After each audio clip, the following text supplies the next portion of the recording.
Hi everybody, this is Laurels, here with a new episode of Let's Play Pokemon LeafGreen. In the last episode, we went down the water paths of Six Island, checking out as far as the eye could see what we could do here before going on with the rest of the storyline that's going on the islands. On. Oh gosh. And we're just about to head into the Ruin Valley. But I just want to give like a quick announcement. As you may have already noticed, I haven't been quite as up to date or up to quality with my videos, and I am very sorry for that. That is mainly because, even though there is no excuse for not having good enough quality videos or properly scheduled ones, I have been dealing with schoolwork because finals are up, and finals for an all-art school require a lot of work and concentration. In fact, in the last week I did like a puppet animation and did all the storyboarding for like my actual finals themselves. Currently working on an animation as well for one of my classes. Oh gosh, it's a long amount of work and hours, so don't be surprised if there isn't an episode every Wednesday for the next 2 weeks. Don't worry, you won't miss them that much. So yes, be sure to check back every Monday until I tell you otherwise for new episodes. Anyway, let's move on, and we're going into Ruin Valley. Now, the Ruin Valley here has some new Pokemon, if I may be getting the notes. Okay. One of the new Pokemon that you can find on this route is Natu.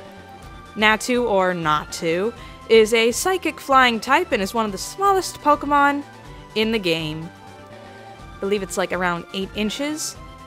Natu evolves at level 25 into Xatu, gaining some height. Look how tall it is. Xatu is one of the most defensive... Oh wait, sorry. Xatu is not the most defensive choice in competitive games since it only has 4 times resist to fighting and immunity to earthquake going for it, though it does get better in later generations, so keep an eye on that. Yanma is one of the other Pokemon that can be found here. Bug flying type, pretty low stats on Yanma, but has interesting abilities. Has speed boost, which increases its speed every turn, and it has compound eyes to boost the accuracy of moves such as Hypnosis, which it can learn, I believe through egg moves. This thing can break walls because of that. Anyway, the last Pokemon that can be found here is Wobbuffet, and it's the scariest thing you can ever find. Let me explain. Wobbuffet is a psychic type and has Shadow Tag as its ability. Shadow Tag keeps your Pokemon trapped in battle with him until one of you is KO'd. It has really high HP, which is good if you want to level up Pokemon faster, but beware. Wobbuffet has moves such as Counter and Mirror Coat, which reflect the damage back onto your Pokemon. So you have to be very, very careful when fighting this Pokemon, or you'll end up back at the Pokemon Center. Anyway, let's continue on. Just a small little route. Also be sure when you're coming to this area, make sure that you have Cut with you. Ooh. Boulder Puzzle. I'm intrigued. What is this item here? I think no, I didn't mess up the puzzle. Yeah! Sunstone. Oh, that's really good. Sunstone is actually a evolutionary item for Pokemon such as Sunkern and... Sunkern... It has its evolutionary properties. Most likely not very useful for this game, but if you can get it to be traded over into another game version, such as Ruby, Sapphire, and Emerald, that'd be good, but we can't do that just yet. Anyway, let's continue on. Oh, this is a wall. Stupid wall. There are tons of strong trainers around here, but I'm going to try to avoid battling them at all costs. So, on the screen, it will have what that item was that we just glanced over. Oh.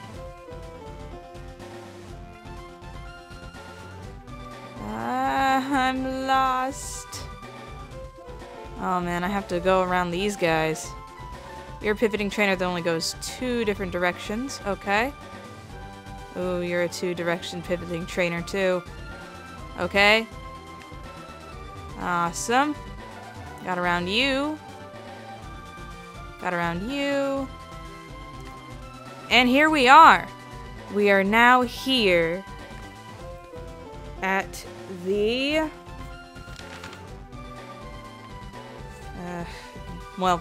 sorry.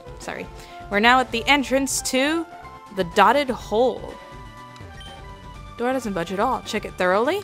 Yes, on closer inspection, there are several dots on the door. 3 letters in visual braille. Beautiful. Now, if you have the handy English to Braille guide that came with a lot of Pokemon guides in this generation, or you just looked on the internet, the letters here spell out clearly C-U-T. Cut. This is why I told you that it's good to have a Pokemon with the move Cut in your party. Now keep in mind, if you come to this island at this area before saving 4 Island from Team Rocket with helping Lorelei in the Icefall Cave, you won't be able to reach this dungeon at all. There'll be a Team Rocket, like, executive standing here. He won't battle you, he'll just stand in your way. So it's best to clear out 4 Island before going over here. Anyway, into the cave. The dotted hole. Special entrance and everything. Alright, now, the dotted hole starts out with you just falling down a simple hole. That's all. There are no new Pokemon that can be found here, by the way. And each of these little areas here will have a little center with more braille. Now, I can't read what that says, but I know where to go from here. It says, well, actually, makes sense. Only 2 letters. We're trying to figure out a direction we can go. We only have left, right, up, and down. 2 letters, up, so we're going up. Now it's telling us to go left.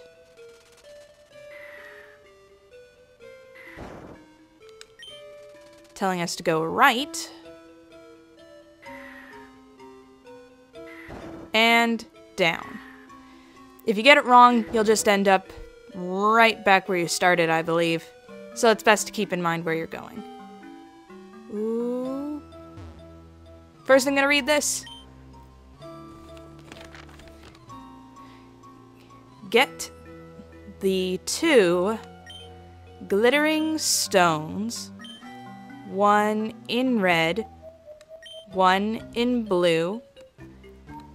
Connect the past 2 friends, sharing power, open a window to a new world that glows. The next world awaits you. Okay, now that I read that ominous message, I got the Sapphire! Oh my gosh. Foo, I guessed right. I was right in tailing you. Who the heck are you? Creepy scientist? I knew there was a Sapphire here, so it belongs to me. I'll sell it to Team Rocket for serious money. Don't glare at me like that. If you want it back, why don't you go get it after I sell it? I'll even tell you one of the passwords to Team Rocket's warehouse. The warehouse password I know is yes, nah, Chansey. Ooh, palindrome. I'm done. Don't think badly of me. I'm gonna think badly of you. You can't stop me from thinking badly of you. Then you go up this ladder, and you're back to the entrance again. And you return back to the Ruin Valley. That greedy scientist.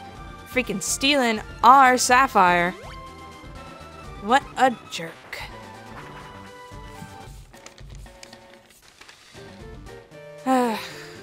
So yeah, Now we know both the passwords to the rocket warehouse. But before we go off and do that, I think I'm gonna go take a look at the final island that we have up against us.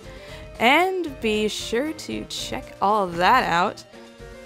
Because there is no story. Oh, why did I click that? I accidentally clicked Vermilion City. Now I'm heading towards Seven Island. There is no story on Seven Island. I just want to go get it out of the way. Place is cool. You can't fish anywhere, but there's a Pokemon Center. All's good. All's good. Let's go check down here first. And I can't believe I walked right into that one. Okay, so while this battle with this Aroma lady is going, guess I'll talk about the one new Pokemon that you can find on this area. Oh, Blossom! That's one of the Pokemon. Use the Sunstone on a Gloom and you can get a Blossom, which is a pure grass type, and it's pretty good special attack-wise. That's all I can say. Anyway, moving on from that, the new Pokemon that can be found here is Phanpy. Oh my god, gosh, I found a Phanpy! Or Phanpy, or whatever. Oh man, the most mispronunciated Pokemon in the world. And yeah, that is me. Ground type, a little blue elephant that is stronger than it looks according to its Pokedex entries, which are pretty crazy. Phanpy evolves into Donphan at level 25, gaining a powerful boost to both its attack and defense stats. Donphan is best known as a rapid spinner to clear spikes from the field, but it also is a powerful striking tank to clear the field of foes. Keep in mind, however, that Donphan's special defense and speed aren't the greatest things, so you're gonna have a tough time defending against water types, grass types, that sort of thing. Okay, Allegro, grass type Pokemon, got your name all over it. So, how's everyone's day going? I haven't asked that in a while.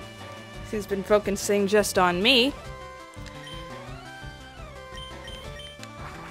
Hopefully you're doing okay with, well, finals around the corner, Christmas coming up. Yes, I'm calling it Christmas. Anyway, Blossom finally down. Brilliant. Switching out notes. Alright, and Molly's now level 19. Oh, Molly. No, Helping Hand is a worthless move. Don't learn it. There we go. Too strong for me. That's right. Woo! Oh gosh, I gotta try to avoid as many of these trainers as possible. And why am I running into wild Pokemon? I guess the repel wore off and I just didn't realize it. Oops. Repels are at the top of the list. Ha. Gotcha. Oh man, now I know why people don't go that way. Oh. Why do people even... So many annoying trainers. Okay, avoided them with ease. Going this way. Ooh, Sea Vault Canyon. I'll quickly go over the Pokemon that you can find in this area. Both of them are good. First one you can find here is Skarmory. Skarmory, Steel Flying type with such a high defense that it changed the metagame forever. There are teams just constructed to always keep Skarmory in mind. Always vigilant. Always waiting for it to appear. Skarmory is known in this generation for setting up spikes and using Whirlwind, which causes damage to every Pokemon switching in. Especially using Whirlwind, that's pretty good. Your opponent might not be able to attack if it weren't for its slow speed. If the metagame adapted around this Pokemon, you can bet Skarmory is a force to be reckoned with. The last Pokemon that's new that can be found here is Larvitar, the rock skin Pokemon. Rock and ground type that feeds on large amounts of dirt. Interesting. Larvitar evolves at level 30 into Pupitar, gaining a shell and slightly boosted stats in the process. Pupitar evolves at level 55 into the mighty Tyranitar, turning into a rock dark type. With its ability Sandstream to summon a sandstorm to slowly chip away at foes, powerful stats, and a large move pool, Tyranitar is one of the most powerful Pokemon out there in the competitive ring. It can be very tricky to defeat Tyranitar, so keep that in mind for yourself as well. Okay, now let's try to get through this area without so much trouble. But it looks like we're gonna have a double battle right over there. I think I'll switch out. Let's see, put Annie up there instead of Olmec. Okay. Because we're gonna battle you. Oh, darn it, we didn't have to. Well, that wasn't good. Miles got KO'd. Yet again. Nugget. Man, I don't know my way around. No. I think I'll cover what's going on in that cave in the next episode. Not a very eventful episode this time around, but it leads up to more important things that can be discovered later on. So, as I'm signing off, this is LaureledEevees. Thank you so much for watching. Be sure to like, comment, and subscribe if you want for more Pokemon-related material on this channel. And also just to, well, tell me how I'm doing. Also be sure to check the video description below for other links pertaining to my channel to other places on the internet such as Facebook, Twitter, DeviantArt, that sort of thing. And see you all next time. Bye!